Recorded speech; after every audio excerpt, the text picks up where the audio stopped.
జమ్మూ కాశ్మీర్లో ఇటీవల జరిగిన ఉగ్రవాద దాడిలో ప్రాణాలు కోల్పోయిన ఆంధ్రప్రదేశ్ చెందిన సోమిశెట్టి మధుసూదన్ రావు కుటుంబానికి రాష్ట్ర ఉప ముఖ్యమంత్రి పవన్ కళ్యాణ్ పరామర్శించారు. నెల్లూరు జిల్లా కావలి పట్టణానికి చెందిన మధుసూదన్ రావు పార్థివ దేహానికి ఆయన నివాళులర్పించారు.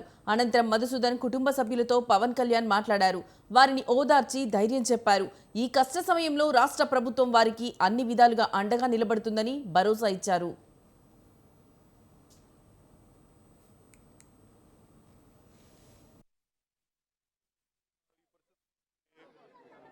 వాళ్ళు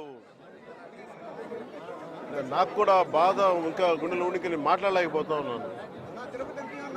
ప్రత్యేకించి దీన్ని రేపు కానీ ఎల్లుండి కానీ ప్రత్యేకమైన సమావేశం మంగళగిరిలో ఏర్పాటు చేస్తాం. ఎంత కిరాతకంగా ఎంత దారుణంగా చంపారు వాళ్ళని. ఈ సమయంలో వాళ్ళు అడుగుతూ మేము ఆత్మగౌరవం ఉన్న వాళ్ళు మేము నిజంగా ఇక్కడ ఏదో ఒక ఎక్స్గ్రేషియా ప్రకటించడానికో లేదంటే దీనికో రాలేదు. నిజంగా ఉగ్రవాదుల దాడిలో ఇది రిపీటెడ్గా, ఎందుకంటే నేను 86 నుంచి 89 వరకు నేను కాశ్మీర్లో ప్రతి సమ్మర్లో అప్పుడున్న పరిస్థితుల్లో షూటింగ్ల వల్ల వెళ్ళేవాడిని, నేను పనిచేసేవాడిని. సో నాకు పరిస్థితులు తెలుసు. నాకు మళ్ళీ తిరిగి అలాంటి పరిస్థితులు పునరావృతమైనవి అనేది చాలా చాలా బాధ కలిగిస్తూ ఉంది. కొన్ని అంశాలు ప్రత్యేకంగా ఆవిడ తెలియజేశారు. వారి అమ్మాయి కానీ వారి అబ్బాయి కానీ వాళ్ళ పడ్డ క్షోభ చాలా చాలా వివరంగా తెలియజేశారు. ఎంత సాడిస్టిక్గా, ఎంత మెథాడికల్గా, కోల్డ్ బ్లడెడ్గా చంపేశారు చెప్తుంటే అసలు కడుపులో బాధ ఉండలు చుట్టుకుపోతాం.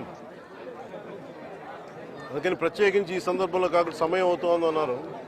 అందుకని ప్రత్యేకించి మళ్ళీ నేను మంగళగిరిలో ఒక మీడియా సమావేశం ఏర్పాటు చేస్తున్నాను. రేపు కూడా వైజాగ్ వెళ్తున్నాను.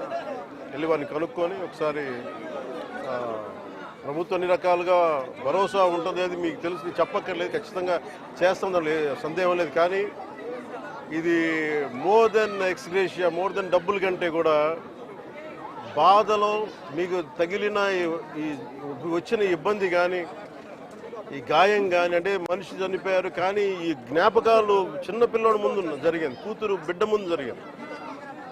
ఇది మటుకు ఇది భారతదేశం ఎప్పటికీ మర్చిపోలేదు. భారతదేశం ఎప్పటికీ మర్చిపోలేదు. ఉగ్రవాదులు ఎక్కడున్నా సరే నిర్దాక్షిణ్యంగా ఏరియా.